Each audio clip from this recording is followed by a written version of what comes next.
Welcome everyone to another episode of Nick and Dan. It's good to see you all coming into the second weekend of the playoffs.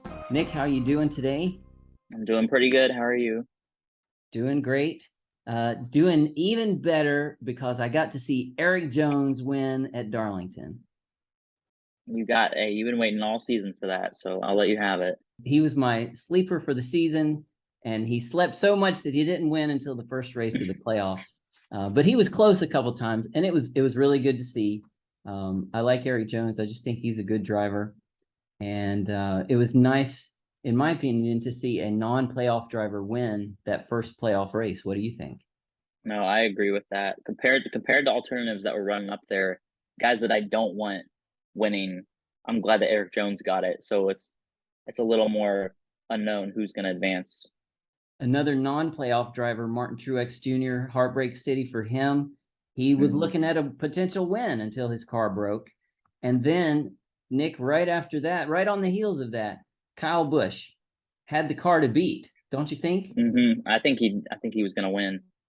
He had led the most laps, and then he blows an engine. Happy to see it though, but Oh. he was up there. He had the lead forever. I was like, who's going to catch this guy? And and then he's just gone. He walks away at the end. So Well, you, along with 75% of the fans in the mhm. stands, we're happy to see that. All right, so Nick and Dan's picks last week, I'm just going to recap these. We were looking pretty good. Nick, your pick to win was Reddick. He finished third. Good. Your non-playoff sleeper pick was Bubba Wallace. He finished ninth. Not bad. I'd say that's excellent. You know, Yeah. aside from just picking winners, that was really good. Mhm. My win pick was Joey Logano. He finished fourth, and my non-playoff driver sleeper pick was Almirola, and he finished 11th. So all of our guys in the Good. top Yeah. 11. Good job. Pretty good. All right, so the playoff drivers that came away from Darlington, I think we can look at Denny Hamlin, finished second. For sure. He moved from sixth place to third place in the playoff standings, so he's looking pretty good. Tyler Reddick, he had a third place finish. He moved up to fifth place in the playoff standings. Joey Logano is our new playoff leader. He was second coming in. Now he is first. He did that on the strength of his fourth place finish. Mhm. And then you also have Christopher Bell, who probably moved up the most. He got some good stage points.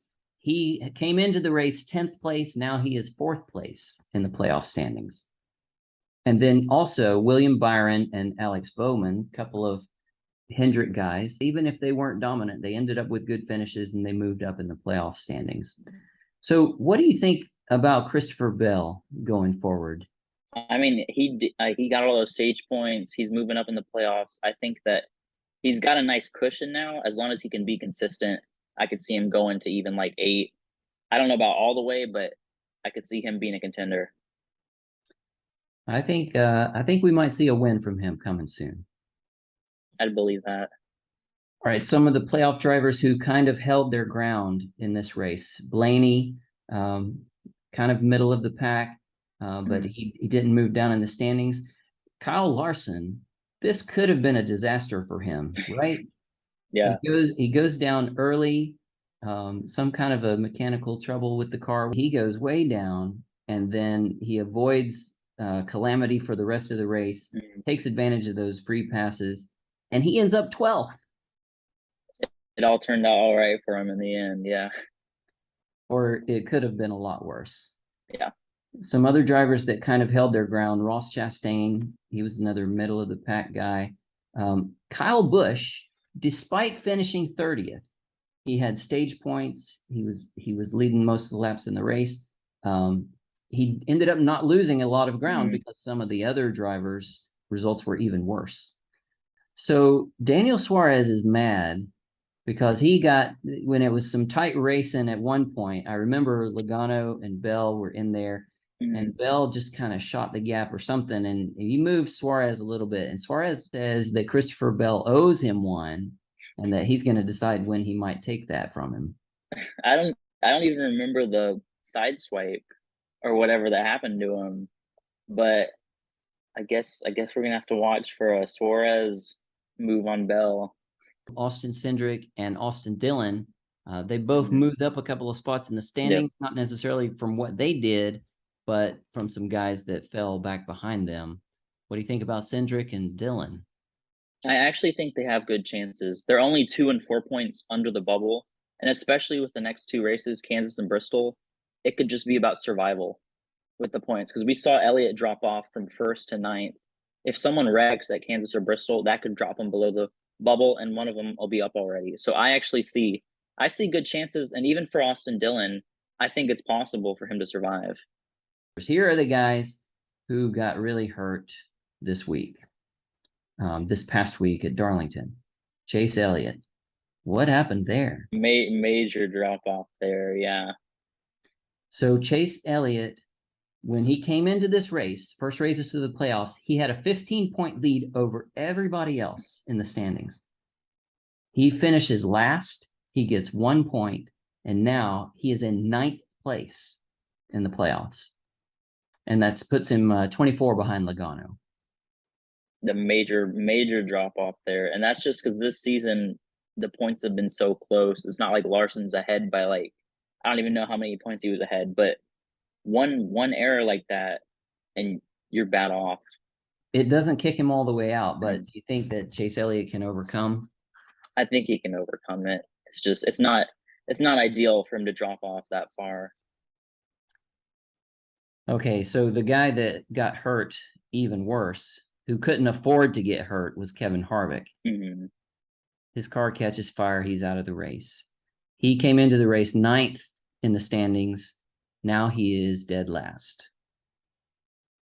I still think that there's a good chance that he can win his way into the next round because he's Interesting. so far he's down in points, but even consistent finishes could save him. But I think he's gonna win at Bristol. So Okay. mm, Well, he has won that playoff race before.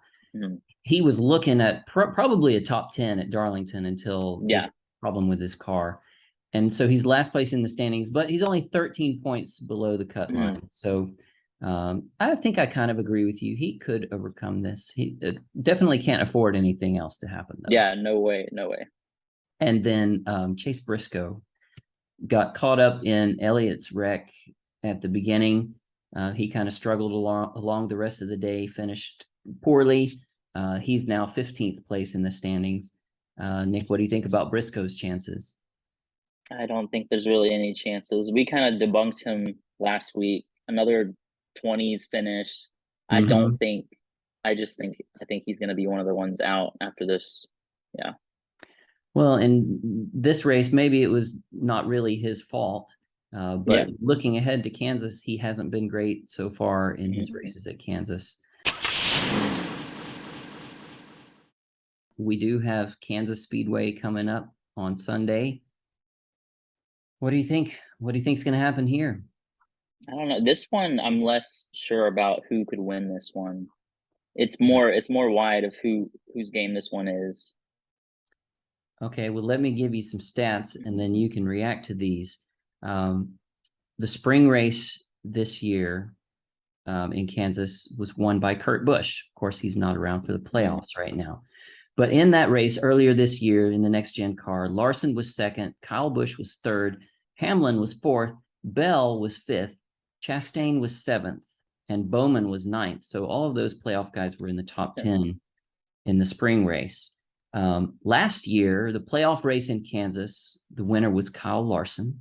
Mhm. Elliott and Harvick and Hamlin and Byron were all strong in that race. And then if you go back to the spring race of 21, Kyle Busch was the winner at Kansas. So armed with just some of the history, does that give you any additional thoughts for I mean, Kansas? like I said, I could see any of those guys winning. It probably not Bowman, but other than that, all those guys up there, it could be Larson leading the whole race even. Bowman wasn't great this last week, but he ends up with a pretty good finish just because Yeah. he survived. So if there's ever a time for Bowman to step out of mediocrity, I'd say it's this week, don't you? I agree with that. All right. Well, then, based on your uncertainty, still got to ask you for a pick. Who's your pick to win at Kansas? Uncertainty. I'm gonna say Kyle Larson. I think Larson can pull this one off. Okay. It'll be interesting to see what kind of practice and qualifying the cars are looking like. See if the Hendrick cars are all going to be strong for this. They have been in the past. Yeah. Well, my pick to win is going to be Kyle Busch. So we talked kind of about last time. We don't know that we're going to put Kyle Busch all the way into the championship four. But I think he's got one win left in him while he's in this 18 car. I think so. I don't think he'll be in the car next year, but I think he's going to get this one this week. It's a respectable pick, especially with his stats at Kansas. It could be him leading all the laps too. But I think Harvick could be strong. This will be his chance, and I think Elliott is going to come on strong also, knowing that he's not in danger of being cut, but he lost a lot last week. Yeah. Well, what about non-playoff drivers, Nick? Who's going to be the best one to finish at non-playoff? Well, I don't want to do Wallace again, so I'm gonna go with Michael McDowell here. Okay. At Kansas, yeah. Well, and he was strong at Darlington too, right there with Bubba Wallace.